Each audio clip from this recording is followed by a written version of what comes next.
Good morning, Sir Lionel. Ngumisi si Stacy at agad na tinignan si Lionel na nakatitig lang sa kanya at sa suot niyang pencil skirt at isang puting long sleeve. Nilapag ni Stacy ang kanyang gamit at mabilis na napatingin kay Lionel na wala man lang gana at umiwas ng tingin. Why are you late? Tanong ni Lionel. Ay, sorry sir. Naghahanap kasi ako ng magandang pencil skirt para sa araw na to. At gusto ko na very pleasant ako sa harapan niyo. Formal na ngumiti si Stacy.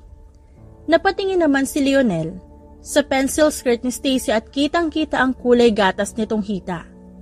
Tsaka niya tinignan ang mukha ni Stacy na nakangisi. Whatever, do your job. Ngumiti ang dalaga. Okay sir. Ilang buwan ng sekretarya si Stacy ni Lionel, ngunit lingid sa kaalaman ni Lionel ay may importanteng ginagawa si Stacy. Gusto ni Stacy na makuha ang isang importanteng dokumento na naglalaman ng importanteng files at USB na nagtuturo kung sino ba talaga ang pumatay sa ina ni Lionel. Gusto ng dalaga na makalaya ang kanyang ama na wala namang kasalanan sa isang aksidente na hindi niya rin alam paano nangyari. Sir, coffee. Formal na saad ng sekretarya ni Lionel at nilapag ang kape nito. May meeting ka ng 2 p.m. sa isang client at isang meeting sa importanteng tao. How about the papers I sent to you? Tapos mo na ba? Tanong ni Lionel at napatingin sa polo long sleeves ni Stacy na parang sinadya na maging fitted. Yes. Ngumisi si Stacy nang makitang nakatingin si Lionel sa kanyang katawan. May mga ipinag-uutos ka pa ba? Just rest. Tumayo si Lionel at agad na kinuha ang kape. Dito sa opisina mo, wala kang kasama sa meetings mo. Kumaway lang si Lionel at agad na lumabas sa opisina at naiwan namang mag-isa si Stacy sa loob.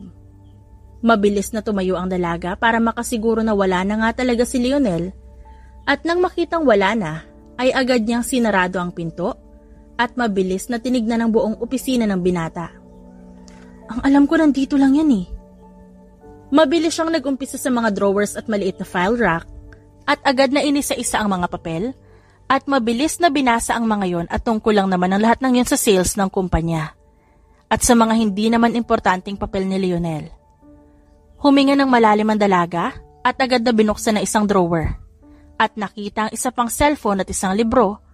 Kaya naman napairap si Stacy at mabilis yun sinarado. Stace, aray! Malakas na sigaw ni Stacy at sinadya niya talagang matapilok siya dahil narinig niya ang boses ni Lionel sa labas. Gulat na napatingin si Lionel kay Stacy na nasa sahig, kaya agaran ang kanyang pagtakbo palapit sa dalaga na hawak ang talampakan nito. What happened? Galit na tanong ni Lionel. At mabilis na inalalayan si Stacy sa bewang. May kinuha kasi akong libro eh. Hindi ko abot.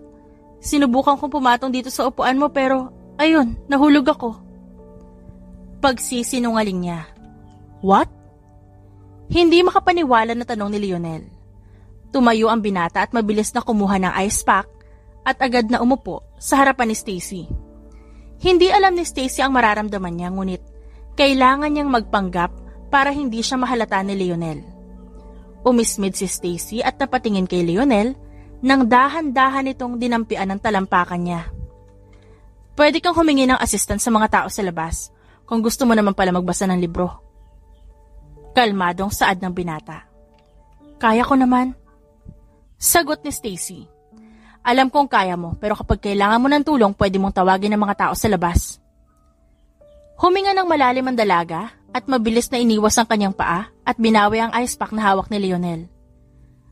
Nagkatinginan silang dalawa at nasa isip ni Stacy ay kung bakit malaki ang tiwala sa kanya ng binata at bakit hinahayaan lang siya nitong gawin ang gusto niya kapag nasa labas ng binata kahit nasa loob pa ito ng kumpanya. Bakit ka nga ba nagpunta dito? Tanong ng dalaga kay Lionel. May nakalimutan ako. Kaso, narinig kita. Kaya nagmamadali akong pumunta dito. Tumayo si Lionel at lumapit sa kanyang malaking vault. Talaga? Parang giraffe naman na tinignan ni Stacy ang ginagawa ni Lionel at nanlalaki ang mga mata niya nang makita ang laman ng malaking vault nito.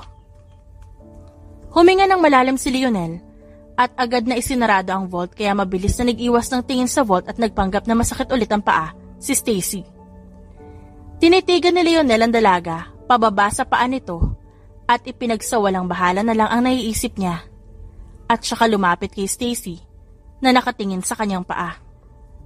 Ipapahatid na kita mamaya. Kaya ko. Alam kong kaya mo. Putol ni Lionel habang hawak ang isang envelope. Walang nagawa ang dalaga kundi ang tumango at nang makalabas na ang binata ay tsaka niya inis na binitawan ng ice pack at mabilis na napatingin sa vault. Kalaunan ay narinig niya ang kanyang cellphone kaya mabilis niya yung sinagot. Naiinip na ako kahihintay, Stacy. Kailan pa ba ako maghihintay? Napalanok naman ang dalaga at huminga ng malalim. Konting hintay pa po, Papa. Kinabukasan, ay abala ang lahat sa kanya-kanyang ginagawa habang si Stacy naman ay walang ibang iniisip kundi ang importanteng dokumento at ang password ng malaking vault ni Lionel. Huminga siya ng malalim at napatingin kay Lionel at natigilan siya dahil nakita niyang hindi maayos ang necktie nito. Lionel, sir! Tawag niya at tumayo. Why? Tanong naman ng binata habang nakatitig sa salamin at hindi maayos-ayos ang necktie na nasa polo niya. Hindi maayos. Kalmadong saad ni Stacy. Natigilan si Lionel nang lumapit sa kanya ang dalaga at agad na hinawakan ang kanyang necktie. Napatingin si Lionel sa salamin at nakita ang suot ni Stacy.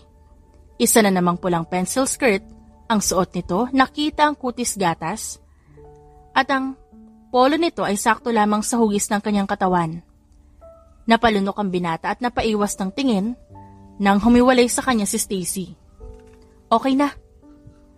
Ngumiti ang dalaga dahil naramdaman niya ang epekto niya kay Lionel at nararamdaman niya ang kamay nito sa kanyang bewang kanina. Thanks. I was having a hard time doing this. Paano mo nagawa yun? Natawa si Stacy at pinagbasda ng binata.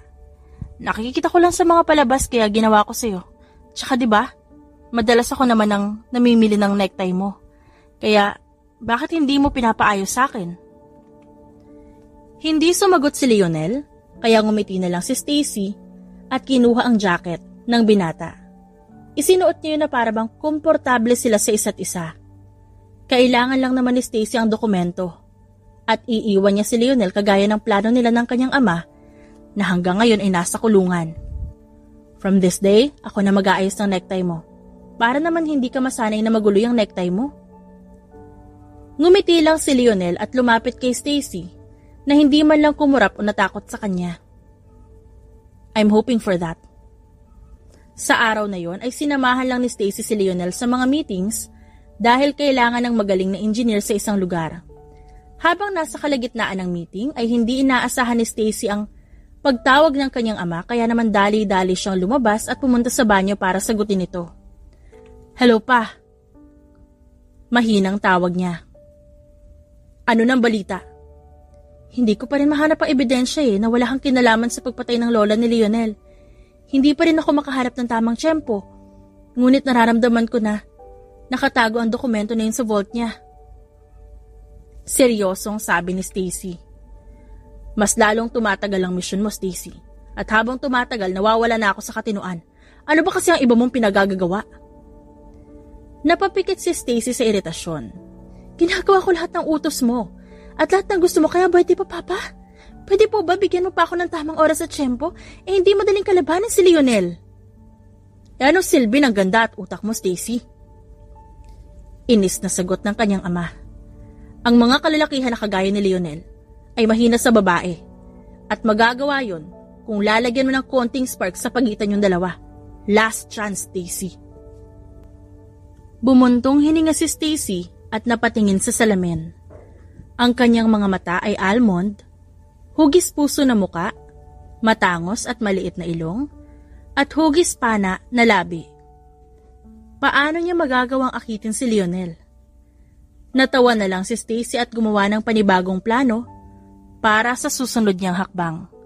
Sa mga sumunod na oras ay naging abala ang lahat na maging si Stacy ay hindi na nakatayo sa kanyang kinauupuan. Finally, tapos na rin ako. Nakangising sabi ni Stacy. Sana all. Natatawang sabi ni Judy. Natawa na lang si Stacy. Wala pa ba si Sir Lionel?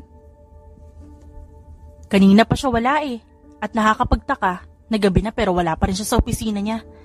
Baka may pinuntahan lang, sabi ni Judy. Tumango si Stacy at ilang minuto na naghintay, ngunit hindi siya mapakali, kaya agad naman siyang lumabas at sumakay ng elevator. Kagat ni Stacy ang kanyang labi at mabilis na lumabas ng elevator na makarating sa ground floor. Lumabas siya at natigilan siya nang makita si Lionel sa madilim na bahagi ng parking lot, kaya agad siyang tumakbo doon at laking gulat nang makitang pinagtutulungan si Lionel ng 4 na kalalakihan. Lionel! Sigaw ni Stacy. Stacy! Stay there! Nanlalaki ang mga mata ni Lionel.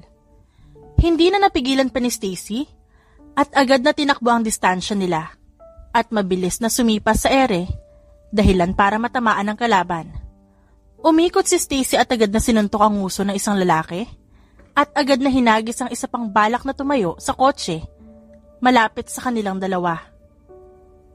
Agad na dumampot si Stacy ng matigas na bagay at hinampas sa lalaki na dadambahin si Lionel. Are you okay? Tanong ni Stacy. You know martial arts? Tanong ni Lionel. Ngunit paraan niya lang yun dahil alam niya naman ang katotohanan sa pagkatao ni Stacy. Halos tamaan mo sila sa parte na hindi sila makatayo. Just basic martial arts. Kilala mo ba sila? Pagsisinungaling pa ng dalaga. Hindi. Simpleng sagot ng binata at tinignan ng mga kalalakihan na ngayon ay dumadaing sa sakit. Nakita ko sila na sinisira ang kotse ko at may binabanggit silang tao na hindi ko naman kilala. Anong sinabi niya? Tanong ni Stacy at humigpit ang hawak sa matigas na bagay na hawak niya. Little Vixen. Natigilan si Stacy at napatingin sa mga kalalakihan na nasa harap nilang dalawa, habang si Lionel naman ay tinitignan ng reaksyon ng dalaga. Mag-ingat daw ako sa Little Vixen. Pagdidiin pa ni Lionel. Are you okay, Stacy? Yes. Sino naman si Little Vixen? Kaaway mo? Tanong ni Stacy kahit nakakain niya na ang mga salita niya dahil sa kabang nararamdaman. Poison. Malamig na sabi ni Lionel. Anong nangyayari? Gulat na napatingin si Stacy sa lahat ng tao pagkabukas ng elevator. Nagkakagulo ang mga tao sa hindi malaman na dahilan at lahat sila ay pawang mga tsismosa na nakatingin sa mga taong nag-aaway. Sa inis na nararamdaman ni Stacy ay agad siyang sumiksik sa mga tao at mabilis na nakarating sa unahan upang makita si Lionel na kausap ang matanda. Parang awa niyo na po. Tulungan niyo po sana ang baryo namin na makakapagpagawa ng ospital o kaya klinik para sa aming mahihirap. Umiiyak na sabi ng matanda. Marami pong may sakit sa amin at kailangan po ng tulong. Nay, mahinahon na saad ni Lionel. Pinag-iisipan pa po namin dahil sa kalagayan ng sitwasyon sa baryo nyo, kailangan naming masiguro na ligtas kaming makakagawa ng isang hospital. Inalalayan ni Lionel na tumayo ang matanda. Water please. Pero engineer ka. Kaya mo gawin ang lahat. Hindi namin hahayaan na mauwi sa walang kwentang bagay ang mga pinaghirapan namin imbes na mo lang ipatayo. Hospital na lang para sa aming mahihirap. Sumusunod lang po ako sa utos at hindi pa po natin. Wala kang kwenta. Pare-pareho kayong mayayaman mga walang puso. Mabilis na naglakad si Stacy sa harapan at agad na tinignan ng matanda na napatingin sa kanya. Humarang siya dahil delikado para kay Lionel. At malay ba nila kung nagsasabi ng totoo o hindi ang kaharap niya? Maghintay na lang po kayo ng anunsyo mula sa amin. Gagawa po kami ng paraan sa mga gusto nyo. Ngunit bago yan, kailangan muna namin i-check ang lugar at ang mismong pagtatayuan ng mall. Ngumiti si Stacy. Talaga? Oo naman. Umuwi po muna kayo at ako na pong bahala. Namamanghalang na napatingin si Lionel kay Stacy, ngunit alam na ng binata na isa yon sa katangian ng dalaga. Pumasok na sila sa opisina at napaupo si Stacy sa sofa at huminga ng malalim dahil sa pagod. Ang aga-aga, yun agad ang bungad, no? Bigla na lang siyang pumunta sa opisina ko at nagalit. Tsaka ko lang naalala kung sino ang matandang yun. Sabi ni Lionel. Huminga ng malalim si Stacy. Naiintindihan ko siya dahil mahirap nga naman tumira sa isang baryo na walang ospital. Lalo na kung yung baryong yun ay maliit lang. Ani Stacy habang pinaglalaroan ang ballpen na hawak niya. Do you have a soft spot for that? Tanong naman ng binata. Tumayo si Stacy at agad na lumapit kay Lionel dahil nakita niya ang necktie nito. Inayos niya yon at tumama ang kanyang hita sa lamesa dahil lumapit sa kanya si Lionel dahilan para mapalunok siya. Dahan-dahan na inayos ni Stacy ang necktie ni Lionel, ngunit ang isip niya ay naglalakbay ng ilagay ng binata ang magkabilang kamay nito sa magkabilang gilid ng lamesa dahilan para makulong siya. I want us to get lunch together. Seryosong sabi ng lalaki. Nagulat man, ay hindi pinahalata ni Stacy. Together? Nag-angat ng tingin ang dalaga at sinalubong naman ni Lionel ang seryosong mata nito. Yes, I want us to eat together. Ngumisi si Lionel at mas lalo pang lumapit dahilan para mapalunok si Stacy. I want to know your favorite food. Napahawak si Stacy sa dibdib ni Lionel at nagsimulang mamawis ang kanyang palad dahil sa lapit nilang dalawa. Ilang buwan na siyang sekretary, ngunit ngayon lang lumapit si Lionel ng ganito kalapit sa kanya. Gumagana nga kaya ang flirting skills niya? Huminga ng malalim si Stacy at pinagkrus ang kanyang mga hita dahilan para mapatingin doon si Lionel bago nag-angat ng tingin sa kanya. Sure. Ngumisi si Stacy at hinaplos ang leeg ni Lionel. Pinaglandas ni Lionel ang dila sa kanyang labi at tinitigang mabuti si Stacy. Pupuntahan kita mamaya. Ngumiti si Stacy at tumayo ng maayos. Ngunit hindi man lang nawala ang pagkakahawak ni Lionel sa kanyang bewang. Okay. Sa mga araw na yon, nagtrabaho lang si Stacy at hinintay ang pagbalik ni Lionel para tignan ang lugar para magtayo ng maliit na klinik. Huminga ng malalim si Stacy at inayos ang kanyang buhok dahil mula sa elevator, kitang-kita niya si Lionel. Maskulado, matangkad, agaw atensyon at higit sa lahat gwapo. Let's go? Tanong ng binata. Ngumiti naman ng dalaga. Okay. Sabay silang pumasok sa elevator at tahimik lang si Stacy. Nang makarating sa ground floor, ay nasa labas na agad ang kotse ni Lionel, kaya dali-dali silang pumasok. Huminga ng malalim si Stacy at inayos ang kanyang lipstick at hinayaan si Lionel na mag-drive. Nandito na tayo. A Japanese restaurant? Yes. Nakangising saad ni Lionel, saka bumaba ng kotse. Inalalayan siya ni Lionel at hinayaan na hawakan nito ang kanyang bewang na halos sakupin nito ang tiyan niya. Umupo sila at agad na nag-order na makakain habang pinagmamasdan lang ni Stacy ang buong restaurant. Kasama ka sa business trip in Palawan. Ani Lionel. Anong gagawin mo doon? Project? Yes, I need to finish that house. Nakangiting sagot ni Lionel. Tumango naman si Stacy at tinignan ng binata. Bakit mo nga pala ako niyayang kumain? Hindi rin alam ni Lionel ang isasagot, ngunit isa na rin to sa paraan para makita ng binata kung sino nga ba talaga si Stacy. Ngunit sa mga oras na yon, naisip ni Lionel na kalimutan pansamantala ang mga iniisip niya dahil kasama niya ang dalaga. Gusto ko lang nakasabay ka kumain. Really? So, this is your first time? Natatawang tanong ni Stacy at umayos ng upo. Hindi.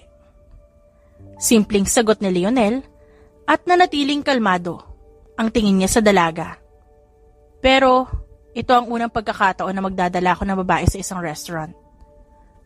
So, can I consider myself a lucky girl? Should I give you a kiss? Pang-aasar pa ni Stacy.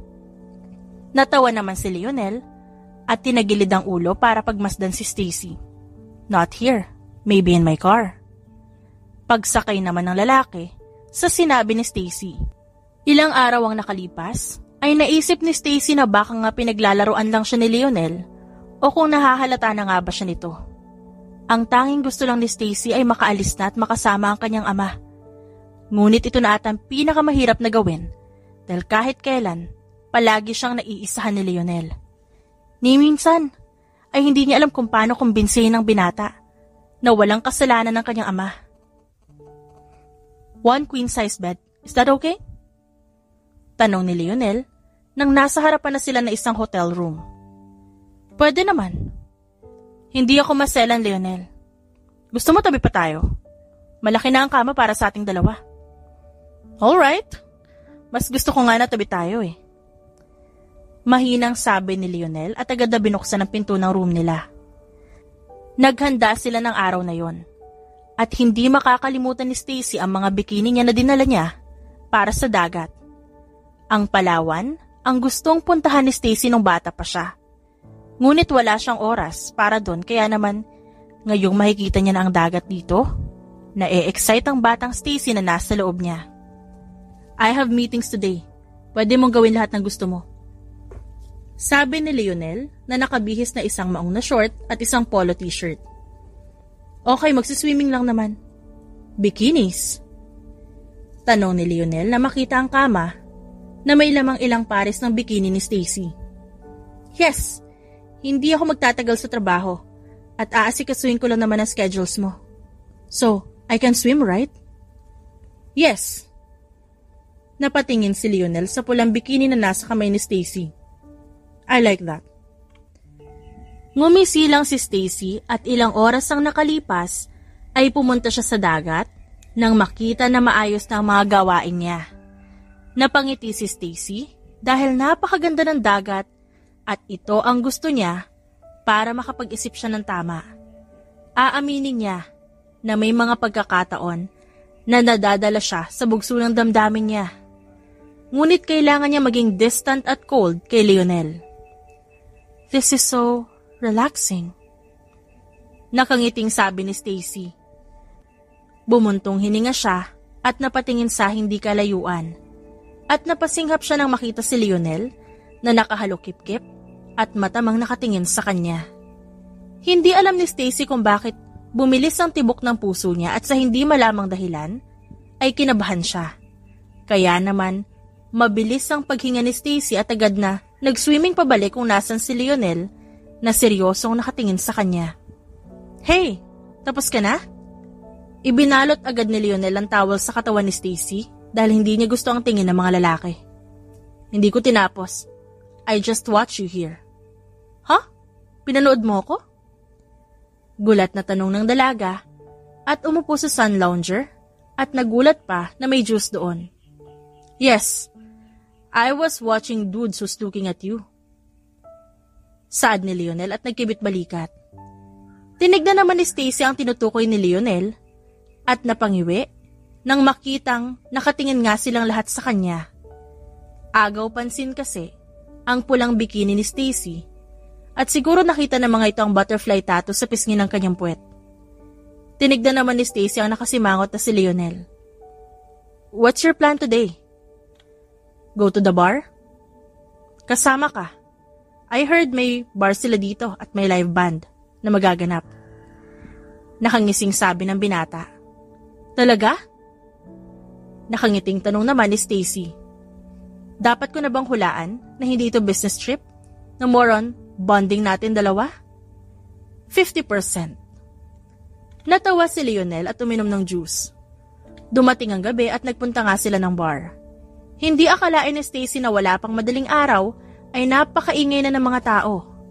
Kumuha si Stacy ng maiinom habang hawak ni Lionel ang kanyang bewang na kahit may kausap ay humahaplos o pumipis silang kamay nito sa kanya.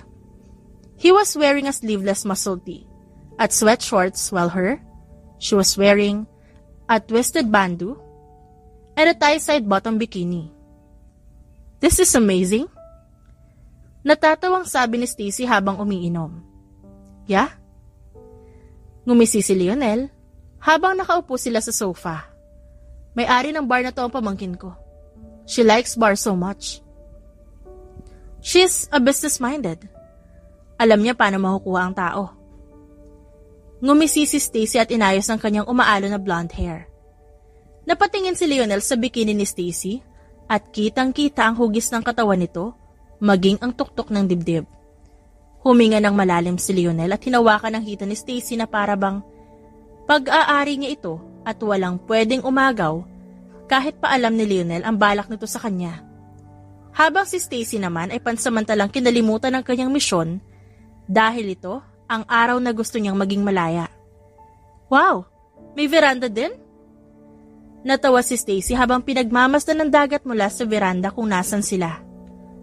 Grabe, no? Napakaganda talaga ng dagat. Madalas ka ba dito? Madalang lang ako pumunta dito. Kaya gusto kitang kasama. Sabi ni Lionel habang umiinom ng alak. Tumango si Stacy at inisang lagok ang alak. I want to be free. And thank you for bringing me here. Ngumisi lang si Lionel. Are you happy? Tinitigan ng dalaga ang binata at nakakaramdaman ng kalasingan ay alam niya ang kanyang ginagawa. Lumapit siya kay Lionel at niyakap ang leeg nito at nanatili namang nakasandal si Lionel at hinawakan ng bewang niya. Tinitigan ni Lionel si Stacy at mariin na hinalikan sa labi na agad na sinundan ni Stacy. Bumaba ang kamay ni Lionel sa pisngi ng puwet ni Stacy at mariing pinisil yun kaya napadaing ang dalaga. At mas lalong inilapit ang katawan niya kay Lionel na hawak ang batok niya. Halos mabaliw si Stacy sa ginagawa sa kanya ng lalaki. Tila nawala siya sa katinuan nang mas lumalim pa ang halik ni Lionel, dahilan para mapamura siya sa sarap. Damn, Stacy. Mariing sabi ni Lionel. Do you like that? Ngumisi ang dalaga at hinaplos ang liig ng binata. Are you drunk? Natatawang tanong ni Lionel. Hindi ako lasing. Ngunit napasinghap si Stacy nang halikan siya ni Lionel at mariing pinisil ang dalawang pisngi ng kanyang pang-ibaba. Natawa si Stacy at tinignan ng dagat habang abala ang kamay ng binata sa pagpisil sa kanyang pang-ibaba. Kanina ko pa gustong sabihin na ang sexy mo. Ngumisi si Lionel at marahang kinagat ang leeg ni Stacy. Napangisi na lang din si Stacy at nanatiling nakayakap habang iniisip ang plano niya para makuha ang importanteng dokumento. Tinitigan ni Lionel si Stacy habang natutulog. Hindi niya alam kung bakit nung una silang nagkita ay nahulog siya kaagad. Ngunit nang malaman na ito ang anak ng pumatay sa kanyang minamahal na lola ay wala siyang naramdaman. Mas lalo lang niyang nagustuhang makilala pa si Stacy. Ngunit paano niya sasabihin ang nilalaman ng kanyang puso? Lionel? Inaantok na tawag ng dalaga. Good morning. Ngumiti si Lionel. Bumangon si Stacy at napatingin sa paligid nang makitang nasa Palawan pa rin sila.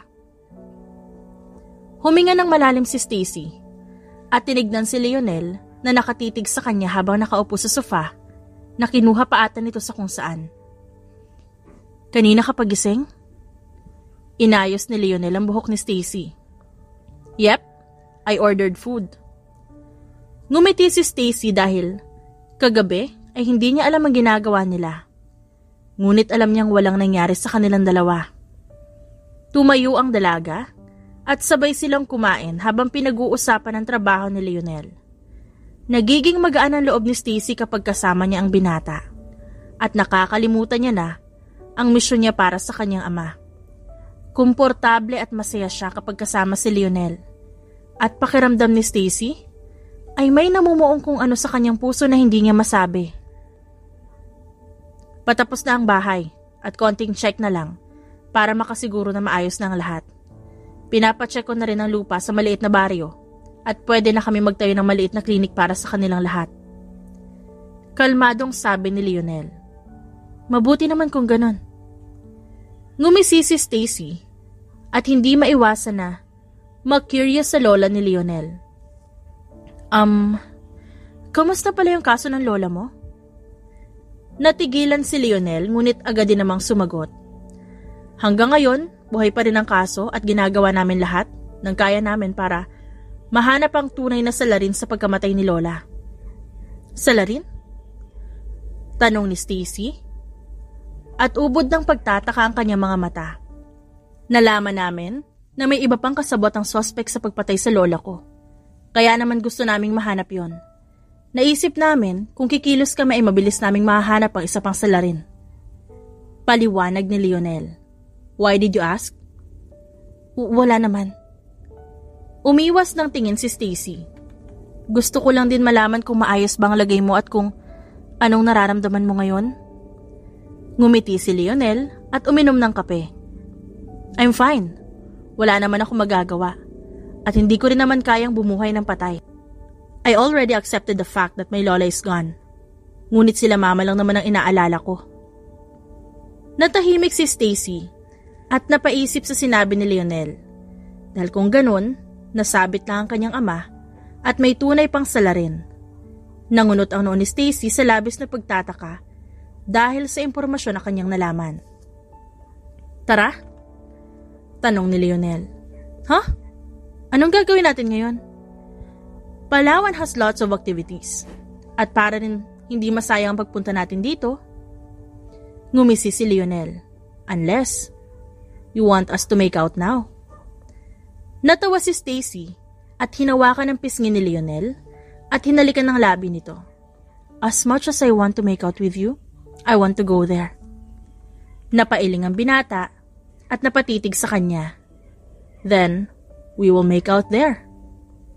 Sa araw nga na yun, ay sumakay sila sa jet ski at nagtatawanan dahil nagbabanggaan ang kanilang mga sasakyan. Kung saan-saan sila pumupunta at may mga pagkakataon na naghahalikan sa kahit saang sulok na puntahan nila.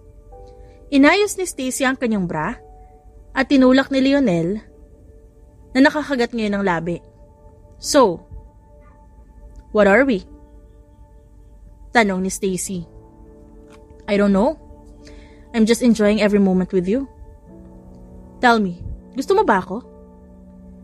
Nagtaas ng kilay si Stacy at tinignan si Lionel na nakaupo sa sun lounger. At nasa hita naman siya at nakaupo. Matagal bago nakasagot si Lionel na imbis na sumagot, ay hinalikan lang siya nito at pinisil ang pisngi ng kanyang pambaba. May magagawa ka ba kung sasabihin kong oo? So gusto mo ako? Ang kaninang masaya na tanong ni Stacy ay napalitan ng seryosong tanong at matama na pinakatitigan si Lionel. Bumuntong hininga si Lionel at hinaplos ang pisngi ni Stacy. I like you. Akala ni Stacy ay hindi siya magugulat. Ngunit biglang tumalbog ang puso niya sa hindi maintindihang rason. Hindi alam ni Stacy kung matutuwa ba siya o hindi. O dahil hindi naman ito kasama sa kanyang plano. Na lahat na ipinapakita niya kay Lionel ay totoo, kaya naman nangilid ang luha sa mga mata niya. Dahil alam niyang sa huli, magagalit ang binata sa mga dahilan niya. From the very moment I laid my eyes on you, I know that I like you. Nakangiti man ay seryoso ang mga mata nito. Hindi ko alam kung ano sinasabi mo, Lionel. I was just joking when I asked that question. Kinakabahan na tumawa si Stacy at napalanok. I'm serious. I like you so much, Stacy. Lionel, hindi mo ako kilala. Umiling si Stacy at mas lalong nangilid ang luha sa kanyang mga mata. Hindi mo alam kung anong klaseng tao ang Stacy na kilala mo. Hindi mo alam kung ano ang... Wala akong pakialam sa kung sino ka man, Stacy.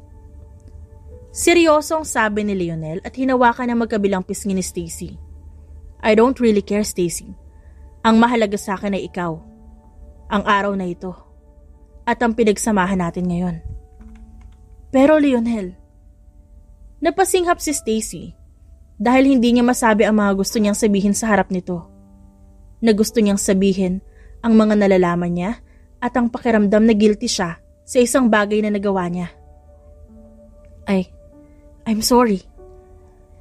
Umuwi sila kaagad pagkatapos ng ilang linggo, ngunit ang lungkot sa mga mata ni Stacy ay hindi mawala.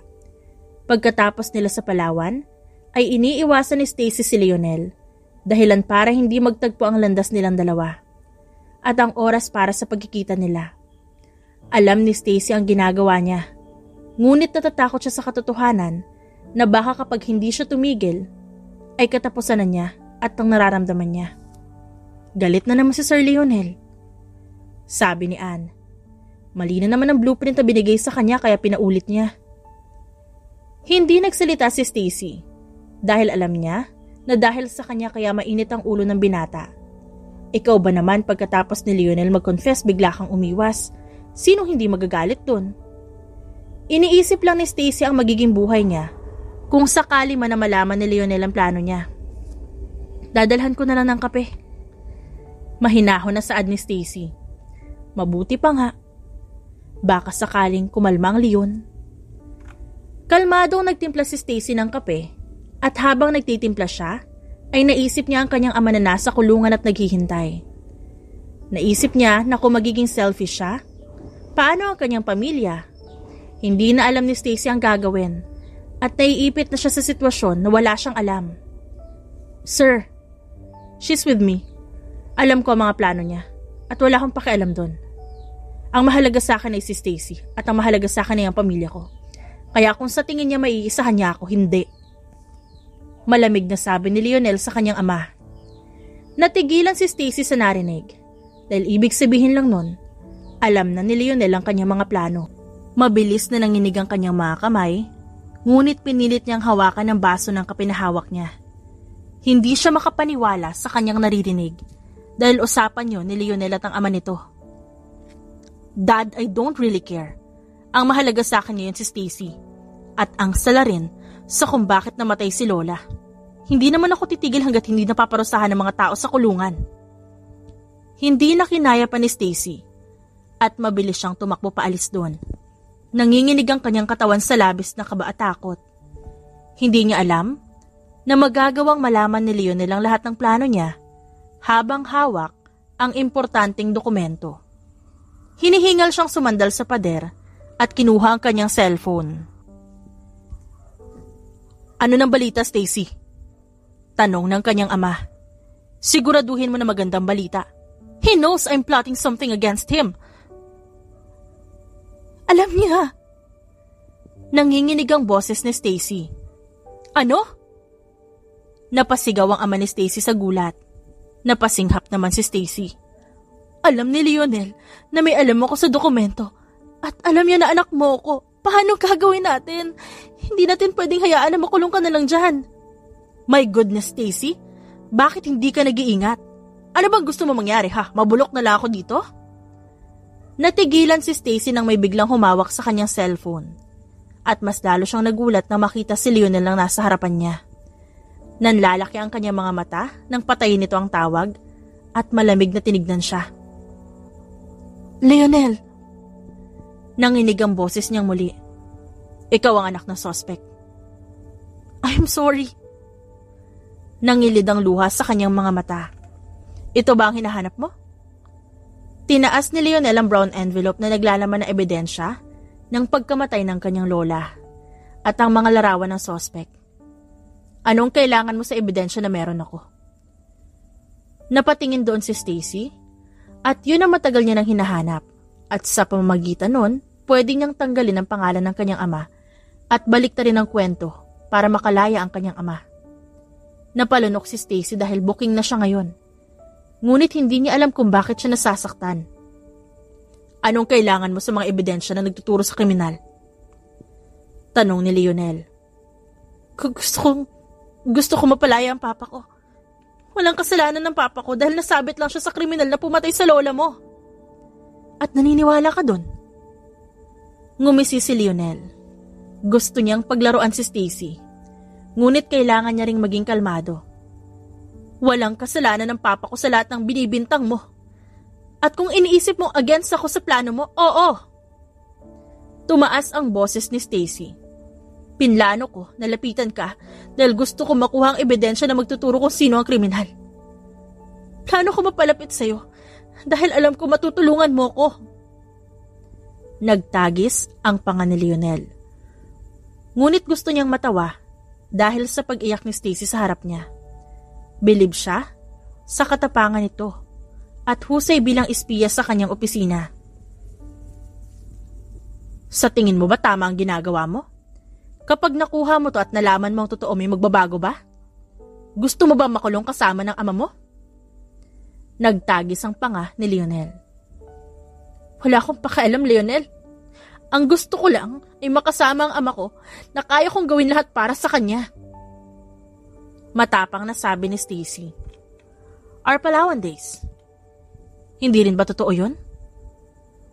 Hindi sumagot si Stacy dahil aminado siyang totoo ang nararamdaman niya kay Lionel at aminado siya na may pag-ibig siyang nararamdaman.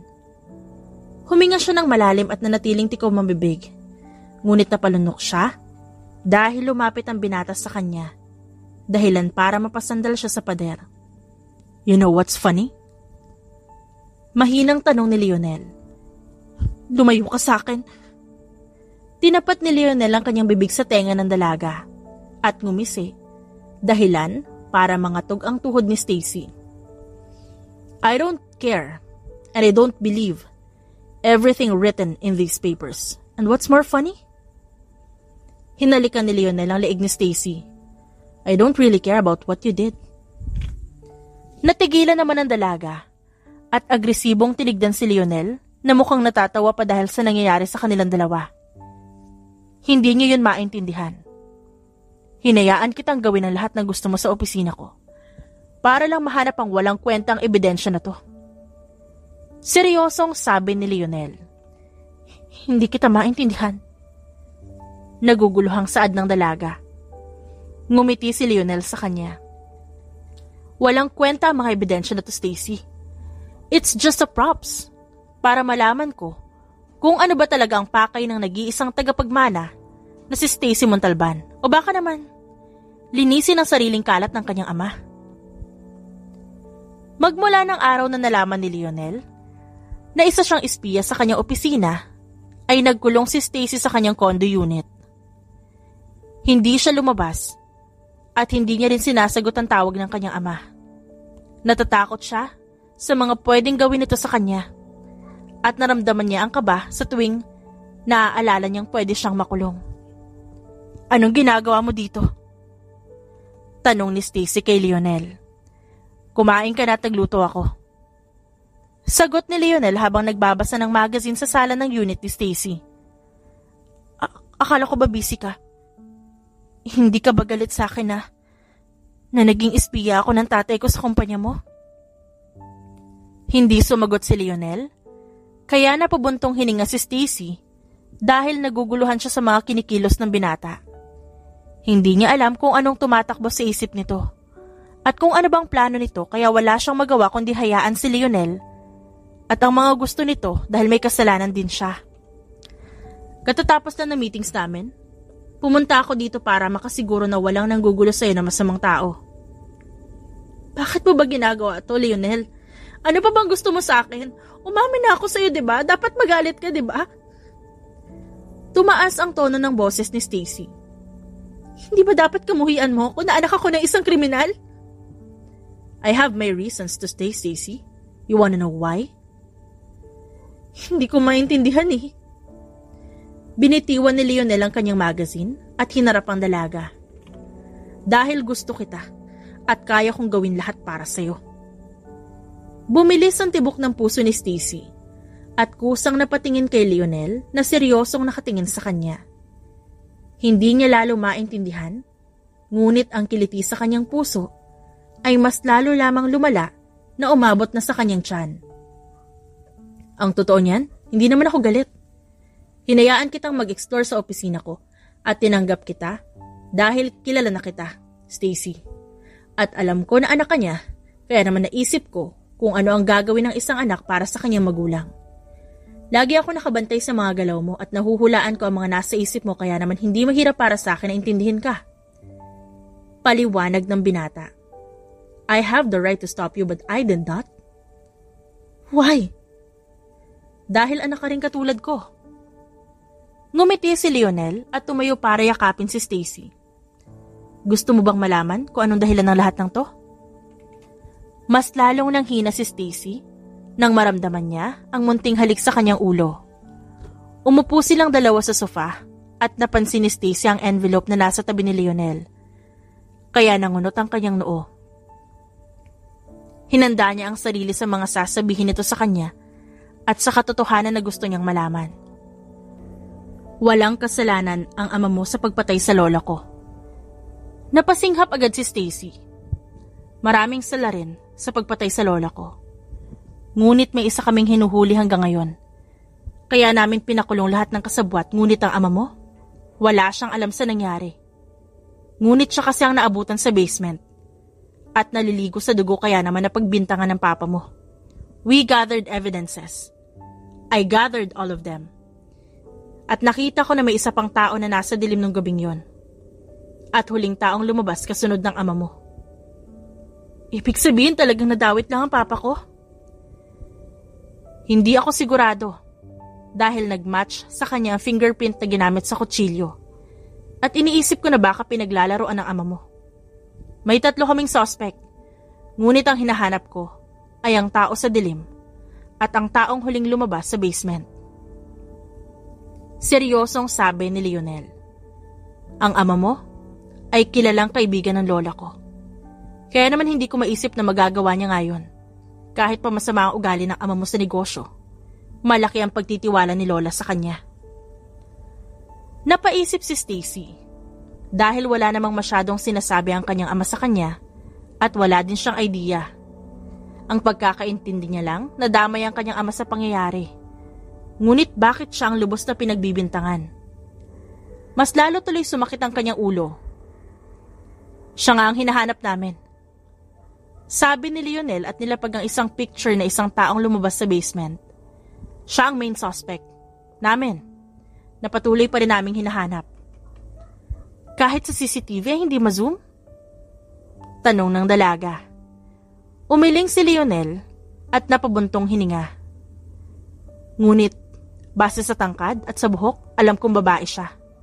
Hindi makakatakas sa akin ang heels na suot niya na minsan ko na rin nakita kung saan. Yan lang ang katotohanan ng alam ko, Stacy. Kaya wala akong pakialam sa kung ano man ang ginawa mo. Dahil maski ang ama mo, ayaw magsalita para sa amin. Bakit? Tinanong ko rin ang ama ko pero sabi niya gusto niya munang makatakas. Ramdam ko rin ang takot kay Papa. Kaya pinagmamadaling niya ako na patakasin siya.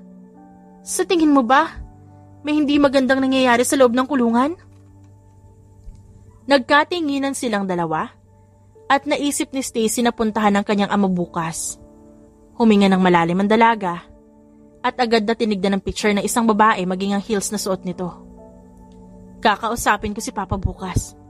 Ipaglalaban ko ang Papa ko. Tumango si Lionel. At ako nang bahala sa ating dalawa. Paano ang mga magulang mo? Sigurado akong galit. They knew. You don't have to worry, okay? Gagawin ko ang lahat para sa'yo. Hindi ako papayag na madamay ka sa gulong wala ka namang alam. Ngumiti si Stacy at kahit paano naliwanagan na siya sa kung ano bang tunay na nangyari at ano nga bang totoo. Mabilis namang pumasok si Stacy sa police station para puntahan ng kanyang ama.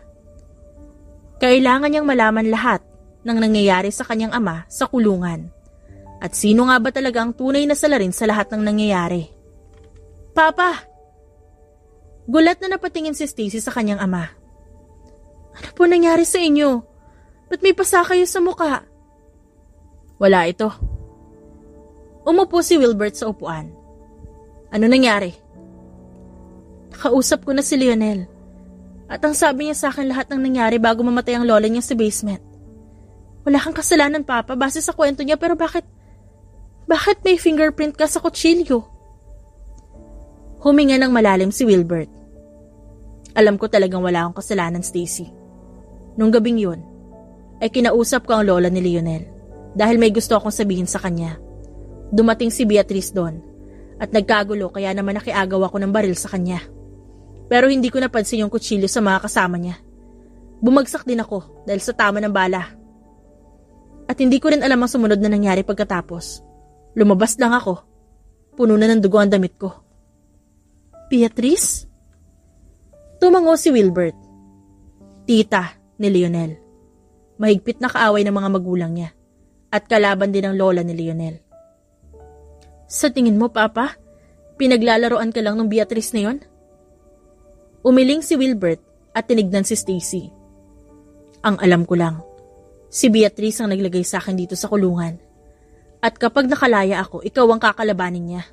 Ayoko mapahama ka kaya sinadya kong ikaw mismo ang maghanap kay Leonel. Natahimik si Stacy at hindi makapaniwala sa nasabi ng kanyang ama. Ibig sabihin malaki ang role ni Beatrice sa krimen na nangyari. At ang pinagbibintangan lang nito ay ang kanyang ama na kaibigan ng lola ni Leonel. Ibig sabihin, mas malalim ang dahilan at kailangan niyang malaman ng mga yon. Sabihin mo kay Leonel, kailangan niya akong itakas dito at magsasalita ako. Kung hindi, mamamatay ako dito, Stacy. Ano? Papa, anong sinasabi mo? Stacy. Mahigpit na hinawakan ni Wilbert ang kamay ng kanyang anak. Hindi ako pwedeng magtagal dito dahil kapag tumagal ako, wala nang pag-asa pa ang hustisya ng kaibigan ko. Tama na yan. Awat ng pulis. Hihintayin kita bukas. Napatayo si Stacy at nangunot ang kanyang noo nang maging agresibo ang hawak ng mga pulis sa kanyang ama papasok sa loob.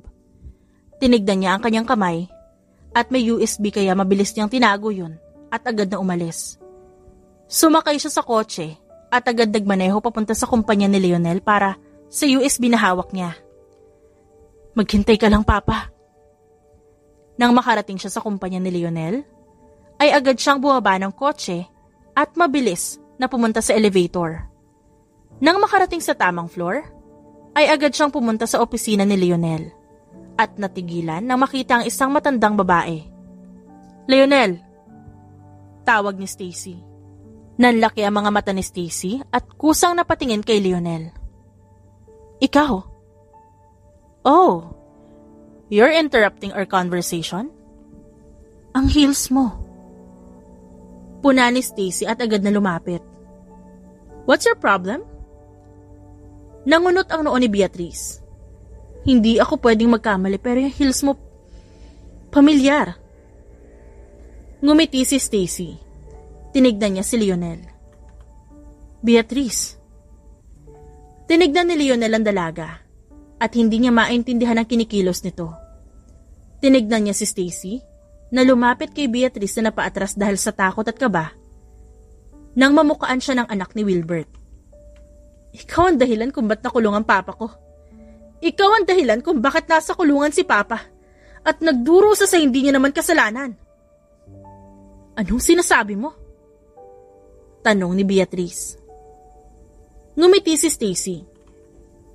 Huwag ka nang magpanggap na hindi mo ako kilala, Ma'am Beatrice. Ako ang anak ni Wilbert Montalban na ipinakulong mo dahil lang sa hindi niya kasalanan at ngayon, nagdurusa yung papa ko sa kulungan. Maraming gasgas sa katawan at malaking pasa sa mukha kaya sabihin mo sa akin, tama ba ang ginagawa mo? Hindi na mapigilan pa ni Stacy ang galit na nararamdaman niya. Hindi sumagot si Beatrice kaya napatayo si Leonel at agad na pinuntahan si Stacy. Yung heels mo ang gamit mo nung gabing umalis ka sa basement pagkatapos saksakin ng bata mo ang papa ko. Nawalan ng malay si Papa. At ikaw mismo ang naglagay ng kutsilyo sa kamay niya na pinangsaksak mo sa lola ni Leonel. Oh, wait! Natawa si Beatrice. Wala kang ebidensya na ako nga ang sumaksak sa nag-iisang matanda sa aming pamilya. Bakit ko naman gagawin ang bagay na yon? Ngumiti si Beatrice. May ebidensya ako, Beatrice. At ilalabas ko to sa buong mundo kung gaano ka kasama, kung paano mo pinatay ang lola ni Leonel. Naniniwala ka ba sa babaeng to, Leonel? Anak siya ng kriminal na pumatay sa lola mo. Pinagsabihan na kita, di ba? Huwag kang maniniwala sa babaeng to dahil... Enough, Tita Beatrice. Narinig ko na lahat ng gusto kong marinig mula sa'yo at oo, Mas pinaniniwalaan ko si Stacy kaysa sa'yo. Tinaas ni Stacy ang USB. At ito, ang patunay ko sa kahayupan na nagawa mo sa pamilya ni Leonel. Isa-isang pumasok ang mga pulis at umatras si Stacy. Gulat na nagpumigla si Beatrice sa mga pulis na humahawak sa kanya. Nang hihinang napaupo si Stacy at agad na binigay kay Leonel ang USB. Are you okay? Tanong ni Leonel at hinaplos ang braso niya. Naniniwala ka ba sa pinagsasabi ko kanina? Tumango naman ang binata. Alam ko na rin ang totoo bago mo pa sabihin. At pinagbantaan ako ni Tita Beatrice tungkol sa'yo. Ginawa niya yun? Tumango si Leonel at maya-maya lang napatayo na rin ang dalaga. Ang papa ko! Papunta na ang mga tauhan ko para kunin ang ama mo. Si mama naman, inaasikaso na ang lahat para sa kaso na ipapatong kay Tita Beatrice at sa mga kasabwat niya. Kalmadong saad ni Leonel. Tumango si Stacy at huminga ng malalim. Sa wakas natapos na rin. Huminga ng malalim si Stacy habang hinihintay ang kanyang ama. Nang sa wakas ay marinig niya ang busina ng kotse, agad siyang tumayo at mabilis na pumunta sa pinto. Leonel, si Papa. Ligtas ang papa mo at nasa mansyon siya. Ano bang hinihintay natin? Gusto ko na makita si Papa. Mabilis silang sumakay ng kotse at agad na pinuntahan ang bahay ni Leonel. Kinakabahan man, dinaan na lang ni Stacy sa buntong hininga ang lahat dahil alam niyang matatapos na. Nakatakas daw si Tita Beatrice, kaya naman pinasara namin lahat ng airport na pwede niyang puntahan. Kung wala siyang kasalanan, hindi siya tatakbo. Napanood ko na ang nakalagay sa USB at malaking tulong yun para sa amin. We're fixing the issues dahil ayaw namin masira ang negosyo namin sa lahat ng tao. Thank you, Stacy. Ngumiti lang ang dalaga. May sasabihin din ako sa iyo pagkatapos. Nang makarating sila ng mansyon, agad na bumaba si Stacy at sabay silang pumasok sa loob. Napangiti naman ang dalaga nang makita ang kanyang ama na mabilis na tumayo at niyakap siya. Huminga ng malalim si Stacy at agad na tinignan ng kanyang ama. Are you okay? Okay lang ako. Alam na nila ang lahat, Stacy. Tinignan ni Stacy ang mga magulang ni Leonel na nakatingin sa kanya. Napalunok siya at agad na yumuko bilang paggalang. Magandang umaga po. Ikaw na pala si Stacy. Ngumiti si Ella, ang ina ni Leonel. Kumusta ka, iha? Nagulat si Stacy sa kabaitan ng ina ni Leonel kaya napangiti siya. Okay lang naman po ako. Kayo po ba? Hindi po ba kayo nasaktan ni Beatrice? Umiling si Ella at nilapitan si Stacy. Hinawakan niya ang braso nito at malambing na ngumiti. Hindi ko alam kung paano kita mapapasalamatan sa ginawa mo sa opisina ni Leonel. Gusto ko lang na sabihin sa'yo na napakagaling ng ginawa mo at tama nga kami sa hinala namin sa'yo. Your dad knows how to plan and knows some tricks to play with Beatrice. Nanatiling nakatitig lang si Stacy sa ina ni Leonel na nakangiti sa kanya. Tinignan niya si Leonel na pinapanood siya habang hawak nito ang labi na animoy ng aasar. Sinabi sa akin ni Leonel na tinulungan mo raw yung matanda, but to tell you honestly, isa si Beatrice na nag-utos sa matanda na yun para sirain ang negosyo namin. Nakakahiya lang na kailangan umabot sa media ang lahat, pero mabilis naman naayos ang lahat. Thank you, Stacy. Ngayon, si Beatrice ang hinahanap namin at hindi na kami magdadalawang isip na ilagay siya sa kulungan. Huminga ng malalim si Stacy. Ginawa ko lang naman po ang tama at kaya ko. Hindi ko po matitiis ang papa ko kaya umuwi ako ng Pilipinas para dito. Dahil wala naman po akong alam sa nangyayari. Natigilan si Leonel at nangunot ang kanyang noo. Kaya handa po akong tulungan kayo kung sakali man na kailangan niyo po ako. Thanks, Stacy. Nakangiting sambit ni Ella. Sa araw na yun, ay inanyayahan siyang kumain ng mga magulang ni Leonel. Parang hindi sila natataranta sa sitwasyon at kalmado pa nga dahil may mga tauhan daw sila. Kumain si Stacy habang pinapakinggan ang mga plano ng pamilya ni Leonel at kung paano nila matatalo si Beatrice. Are you okay? Tanong ng binata. Oo naman. Ano nga pala yung sasabihin mo sa akin? Tanong ni Lionel. Sa labas na tayo mag-usap. Maya-maya lang, pagkatapos nilang kumain, ay nahanap na raw si Beatrice. Nakahinga sila ng maluwag at agad na tinawagan ng attorney ng kanilang pamilya para asikasuhin ang kaso laban kay Beatrice. Hinawakan ni Lionel ang kanyang bewang at sabay silang lumabas. Malamig ang hangin at payapa ang paligid kaya naman umupo sila sa duyan at pinagmasdan ng langit na kay ganda. May aaminin ako sa'yo. Ngumiti si Stacy. What is it? Dapat ba akong kabahan? Natawa si Stacy at napailing. My dad and I are agents in Los Angeles. Nagtatrabaho kami sa malaking agency. Ngunit si Papa kailangan niya umuwi para kay Mama. Siguro dahil kay Mama kaya sila nagkakilala ng lola mo. Dahil balita ko, close si Mama at ang lola mo. Hindi nagsalita si Lionel dahil gulat siya sa sinabi ni Stacy. Ngumiti si Stacy at agad na huminga ng malalim. Sinabi ng daddy na may mission ako na kailangan kong gawin dito sa Pilipinas kaya umuwi ako para dito. So I went here and I applied bilang secretary mo at hanapin ang importanteng dokumento. Ngayon ko lang na-realize na kaya ginawa ni Papa ang hayaan si Beatrice na gawin lahat ng gusto niya ay may gustong gawin ng Papa ko. He tricked Beatrice. Nang sa ganon, makapagplano siya sa investigasyon na gagawin niya habang nagpapanggap naman ako sa opisina mo. Hindi ko alam na agent ang daddy mo. Natawa si Lionel at naalala ang ilang beses na nagsama sila ni Wilbert. But I can't deny the fact na matalino nga ang daddy mo. Huminga ng malalim si Stacy. Pero lahat ng pinapakita ko sa'yo totoo, Lionel. Ang paghalik ko sa'yo, yakap, at ang iba pa, totoo yun. Nararamdaman kong may nabubuo sa puso ko na hindi ko masabi sa'yo. Alam ko sa puso ko na may iba ako nararamdaman. At natatakot ako na baka hindi ko masabi sa'yo. Why? Nagtatakang tanong ni Lionel. Natatakot ako. Hindi ako pwedeng manatili dito sa Pilipinas dahil agent ako sa Los Angeles. Si Daddy ang may hawak ng desisyon kung sakali man na manatili ako dito o hindi. And as much as I want to be here with you forever, I can't. Marami pa akong kailangan gawin. Marami pa akong dapat natapusin. Hindi mo na kailangan umalis, Stacy. Hindi rin naman ako papayag na umalis ka. Pero paano naman ang trabaho ko? Then we have to marry each other. Nang sa ganun hindi ka na umalis. Seryosong sambit ni Lionel.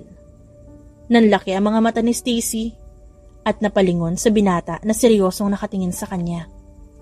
Ano? Pakasalan mo ako, Stacy. Nang sa ganun hindi mo na kailangan pang umalis. Hindi mo na kailangan magtrabaho. Nakausap ko na ang daddy mo tungkol dyan kapalit ng gusto niya. Ha? Wala na naman siyang maintindihan dahil puno ng sorpresa si Lionel sa katawan. Ngumisi naman si Lionel. Kapalit ng pagpapanggap mo bilang espiya, ang pagpapakasal mo sa akin sa lalong madaling panahon. At pumayag si Daddy? Yes. Nakiusap ako sa kanya na dito ka lang at mahal na mahal kita. Nagagawin ko ang lahat para sa'yo. Bumilis na naman ang tibok ng puso ni Stacy at napatingin kay Lionel. Tama ba ang narinig niya? Mahal siya nito? Ulitin mo nga yung sinabi mo? Hinaplos ni Lionel ang pisngi ni Stacy. Mahal kita, Stacy. Kaya pakasalan mo ko, please. Mahal na mahal kita. Masuyong hinalikan ni Lionel ang kanyang pisngi. Please marry me. Pagkalipas ng ilang taon, Mommy! Napatingin si Stacy sa kanyang babaeng anak na may dalang laruan. Napangiti siya dahil dala na naman nito ang paboritong Barbie doll house na regalo sa kanya. Taon na ang lumipas at naging masaya ang buhay ni Stacy at kinasal din sila ni Lionel pagkatapos ng maraming taon na pagsubok para sa kanilang dalawa. Ang ganda naman yan! Nakangiting sabi ni Stacy sa anak. Kumain ka na ba at ang aga mo magising? Yes, Mommy. Dad cooked me breakfast. Nakangiting sabi ni Shanna. Sa mga lumipas na taon, ay napakaraming nangyari sa buhay ni Stacy. Nagkaroon sila ng sarili nilang bahay, nagkaroon ng kotse, at higit sa lahat binigyan sila ng anak na nagmana ata sa kanyang ama dahil sa katalinuhan nito at sa pagiging business-minded. Sa mga taon na lumipas ay nag-retire na si Stacy bilang agent at nag-focus na lang sa kanyang anak. This is you, Mommy. Tinuro ni Shanna ang isang Barbie doll. This is Daddy, and this is Baby Shanna. Tinuro nito ang maliit na baby doll sa harap. Malapit ang birthday ni Daddy mo, anak. Ano regalo mo sa kanya? Kisses and hugs. Humahagik-gik na sabi ni Shanna at natawa naman si Stacy. Hindi lubos akalain ni Stacy na makakaramdam siya ng kasiyahan sa kanyang pamilya. Na mararamdaman niya ang kakaibang pagmamahal ng isang anak at asawa na kahit dumating man ang problema, hindi siya iiwan ni Lionel at kahit anong distansya ang naghihiwalay sa kanila, uuwi pa rin si Lionel sa kanya. Daddy! Nang makita ni Stacy ang kanyang asawa, ay isa lang ang nasabi niya. Swerte niya kay Lionel at sa kabila ng lahat mahal na mahal niya ang kanyang pamilya. Ang pamilya na nabuo sa ilang taon nilang pagsasama. Kumusta? Nakangiting tanong ni Stacy. Maayos na napatayo ang building sa baryo na yon. Kompleto na rin ang mga kagamitan. Nakangiting sabi ni Lionel. Mabuti naman. Malapit na palang birthday mo. Anong gusto mo? Ngumisi si Lionel at hinawakan ng bewang ng asawa. Alam mo kung anong gusto ko, Stacy. Natawa naman si Stacy sa sinabi nito. Maliit pa si Shanna para sundan Lionel. Konting hintay pa. Ay akala ko ba nagpa-family planning tayo? Niyakap ni Lionel ang kanyang asawa dahil sa mga nakalipas na taon ay umaapaw ang kasiyahan sa kanya dahil alam niyang kanya lang si Stacy at alam niya na mahal siya nito. Hindi akalain ni Lionel na mamahalin niya si Stacy na higit pa sa kanyang buhay. I love you, baby. Bulong ni Lionel at siniksik ang mukha sa leeg ni Stacy. Asus, nagpapa-baby na naman. Natawa si Lionel sa sinabi niya. Sabay tayo maligo mamaya? Hinalikan nito ang kanyang leeg. Napatingin si Stacy sa kanyang anak na sumiksik sa kanilang dalawa kaya natawa si Lionel at agad na binuhat ang anak na si Shanna. Me too, Daddy. I want to take a bath. Nakangusong sabi ni Shanna. Ayan, kasama ang anak natin, okay? What? Kumunot ang noo ni Lionel, ngunit ngumiti sa anak. Akala ko ba tapos ka na maligo, Shanna? Hindi pa po. Sabay po ako sa inyo. Nanlaki ang mga mata ni Lionel at malakas namang tumawa si Stacy. Kahit kailan, pilyo rin ang kanyang anak na namana na naman kay Lionel na halos araw-araw nakadikit sa kanya. Walang araw na hindi nakadikit si Lionel na ginawa pa atang kakompetensya ang anak. Hindi yun pwede sa kids, anak. Bakit po? Basta, maglaro na lang tayo para makatulog ka na. Kaya naman ang gabing yon, talaga namang naglaro silang dalawa hanggang sa mapagod ang kanyang anak. Natawa naman si Stacy at agad na pinagmasdan ng anak na natutulog na. Tumawa si Lionel at agad na hinawakan ang kanyang bewang. Nakahanda na ang bathtub. At talagang ready ka, ah. Boy Scout ako dati, Stacy. Ba't ang dami mo pang sinasabi? Tara na. Tinakpan ni Stacy ang kanyang bibig at mabilis na niyakap ang asawa na binuhat siya palabas ng kwarto ng anak. Agad silang pumunta sa kwarto at agad tinanggal ni Stacy ang kanyang sando at mabilis na nagbabad sa bathtub. Oh, this feels good. Nakangiting sabi ni Stacy.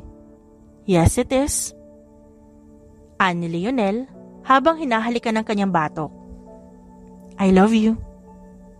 Bumaling paharap si Stacy at hinawakan na magkabilang pisngi ng asawa. I love you more.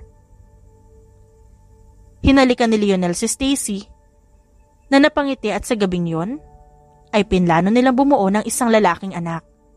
At yon ang regalo ni Stacy sa kanyang asawa. The end. At diyan nagtatapos ang ating kwentong pinamagatang The Billionaire's Desire. Written by Aviona. Thank you for listening to our wonderful stories daily. Maraming salamat sa walang sawang pagsuporta sa aming main channel na Rendell Tagalog Love Stories. Kayo ang dahilan kung bakit patuloy kami sa pagbibigay ng mga kwentong kinagigiliwan ng nakararami. At kung nais nyo na iba pang kwento, magtungo lang sa isa pa naming channel na The Rendell Stories Audiobook. Don't forget to subscribe at sama-sama tayong ma-entertain, kiligin, at makisaya. Maraming salamat po.